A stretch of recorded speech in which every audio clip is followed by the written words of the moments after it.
ইতিমধ্যে তমলুক থেকে খবর আসতে শুরু করেছে বিজেপির এজেন্টকে বসালেন খোদ প্রার্থী নিজে গিয়ে।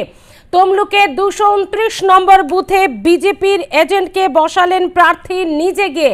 প্রার্থী অভিজিৎ গঙ্গোপাধ্যায়, আপনারা জানেন এই তমলুকে হাড্ডাহাড্ডি লড়াইয়ের পূর্বাভাস আগেই পাওয়া গিয়েছিল প্রচার অভিযানে, এবং একে অপরকে যেভাবে কটাক্ষ করেছিলেন তাতে এক্সক্লুসিভ সেই ছবি আপনাদের সামনে আর প্লাস নিউজ তুলে ধরেছে, যেখানে প্রার্থী নিজে গিয়ে বিজেপির এজেন্টকে বসাচ্ছেন।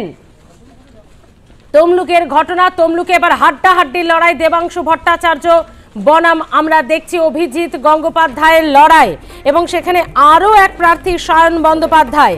তমলুক যা একটা সময় বামেদের শক্ত ঘাঁটি ছিল, কিন্তু 2009-এ প্রথম লক্ষণ শেঠকে হারিয়েছিলেন শুভেন্দু অধিকারী। 2009-14 ছিল শুভেন্দু অধিকারী অর্থাৎ তৃণমূল, তখন তিনি তৃণমূলে ছিলেন, এবং তারপর 2019-এ দিব্যেন্দু অধিকারী।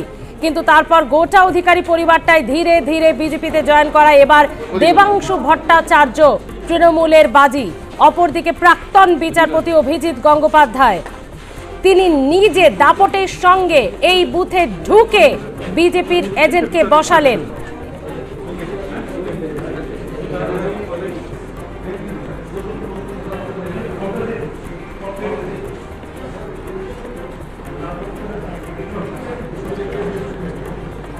আমরা কথা বলবো, আমাদের সঙ্গে রয়েছে আমাদের প্রতিনিধি সুচারু মিত্র। সুচারু, অর্থাৎ ভোটের শুরুতেই যখন এই ছবি, বোঝা যাচ্ছে দিনভর কি হতে চলেছে। একেবারে দাপটের সঙ্গে অ্যাক্টিভ মোডে সকাল থেকেই প্রার্থী অভিজিৎ গঙ্গোপাধ্যায়। এখানে কি অভিযোগ, বিজেপির এজেন্টকে কি ঢুকতে দেওয়া হয়নি? দেখো স্মৃতি, সকাল থেকেই বিজেপির এজেন্ট এই বুথে নেই। মূলত যে অভিযোগ করা হচ্ছে সেটা হচ্ছে যে এজেন্টকে গতকাল রাত্রির থেকে খুঁজে পাওয়া যাচ্ছে না। কিডন্যাপিং এর অভিযোগ করা হচ্ছে বিজেপির তরফে। তমলুকের 229 নম্বর বুথে এই কিডন্যাপিং এর অভিযোগ। সুচারু, তুমি আমাদের সঙ্গে থাকো, অভিজিৎ গঙ্গোপাধ্যায় কি বলছেন শুনি।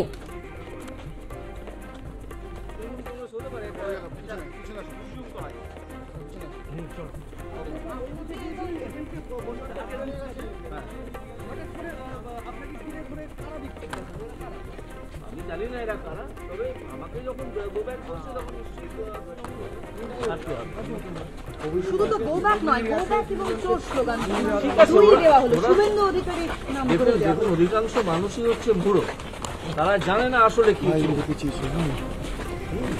একটু জানতে সময় লাগছে, আরো একটু সময় হয়তো লাগবে, তারা জেনে যাবে আসলে কি চোর, তারা জেনে যাবে। ভোট শুরুর আগে কি আপনি সব জায়গায় এজেন্ট বসানোর যেখানে যেখানে বসতে দিচ্ছেন আমি সেখানে সেখানে যাবো। এখন প্রচুর খবর তো নিশ্চয়ই এসছে, অনেক এজেন্ট বসতে পারছেন। এখানে দুটো এসেছিল আমার কাছে, এলাকার নেতারা অন্য জায়গায় এজেন্ট বসিয়েছে। এখানে হ্যাঁ, কিন্তু আমি বসিয়ে না। এখানে আমাকে বলেছিল এখানে দুটো জায়গায় বসাও, ওইটাই বসিয়ে দাও। পিছনে গেট আছে, দাঁড়িয়ে জানা ছেড়ে দাও। যেখানে যেখানে এজেন্ট বসতে দিচ্ছে না সেখানে সেখানেই আমি যাব। অর্থাৎ দিনের শুরুতে অভিজিৎ গঙ্গোপাধ্যায় বুঝিয়ে দিলেন দিনভর তিনি কতটা অ্যাক্টিভ থাকবেন। আমাদের সঙ্গে রয়েছে আমাদের প্রতিনিধি সুচারু মিত্র। সুচারু, যেখানে যেখানে এজেন্ট বসতে দেবে না সেখানে সেখানেই যাব, অর্থাৎ কতটা অ্যাক্টিভ থাকবেন তিনি বুঝিয়ে দিলেন। সুচারু, তুমি কি আমাকে দেখতে পাচ্ছ? আগে সবার আগে বলো যে আমি যে কনভয়ে রয়েছি তুমি পাচ্ছ কিনা, ভিজিবল হচ্ছে কিনা? হ্যাঁ, তোমাকে দেখা যাচ্ছে, বলো। দেখো স্মৃতি, আমি এই মুহূর্তে দেখাবো যে অভিজিৎ গাঙ্গুলির কনভয় সেটা সামনে দাঁড়িয়ে রয়েছে। তার কাছে ভুড়ি ভুড়ি অভিযোগ আসছে, অভিযোগ তিনি পাচ্ছেন একাধিক জায়গায়, হলদিয়ার একাধিক জায়গায় অভিযোগ তিনি পাচ্ছেন একাধিক জায়গায়, হলদিয়ার একাধিক জায়গায় এজেন্ট বসতে না দেওয়ার অভিযোগ। 229 নম্বর বুথ, যে বুথ থেকে আমরা সবে মাত্র বেরোলাম, যেখানে 3 জন এজেন্ট, বুথের এজেন্ট, তারা কিডন্যাপিং হয়েছে, তাদেরকে ট্রেস করা যাচ্ছে না, তাদের পরিবার উদ্বেগের মধ্যে রয়েছে। এই খবর পেয়ে অভিজিৎ গাঙ্গুলি আসেন বিকল্প এজেন্টকে, অর্থাৎ প্রত্যেকটা বুথে কিন্তু 2-3 জনের বেশি এজেন্ট করা থাকে, তা সেই বিকল্প এজেন্টকে বুথে বসালেন অভিজিৎ গঙ্গোপাধ্যায়, এবং তারপর পরিবারকে আশ্বাস দিয়েছেন যে তিনি নিজে খোঁজ রাখছেন, তার ইলেকশন এজেন্টও খোঁজ রাখছে, এবং থানায় ইতিমধ্যেই অভিযোগ করতে বলা হয়েছে যে হলদিয়ার এই 229 নম্বর বুথের 3 জন বিজেপি এজেন্ট গতকাল রাত থেকে নিখোঁজ, তাদেরকে পাওয়া যাচ্ছে না। এই মুহূর্তে অভিজিৎ গঙ্গোপাধ্যায় একেবারে বড় রাস্তার মুখে দাঁড়িয়ে রয়েছেন, মুভমেন্ট ঠিক করছেন কোথায় যাবেন। সবে ভোট শুরু হয়েছে স্মৃতি, কিন্তু ভোর 5টাতেই বেরিয়ে পড়েন অভিজিৎ গাঙ্গুলি। এজেন্ট বসানোর দায়িত্ব যেন তিনি নিজের কাঁধে তুলে নিয়েছেন এবং এই বুথে তিনি নিজে প্রার্থী হয়ে নিজে এজেন্টকে বসালেন এবং প্রিসাইডিং অফিসারকে বললেন যে অবশ্যই যেন গোটা বিষয়টা নিরপেক্ষভাবে বিচার করে তিনি নজর রাখেন যে বিজেপির এজেন্টও যেন থাকে বাকি রাজনৈতিক দলগুলোর মধ্যে।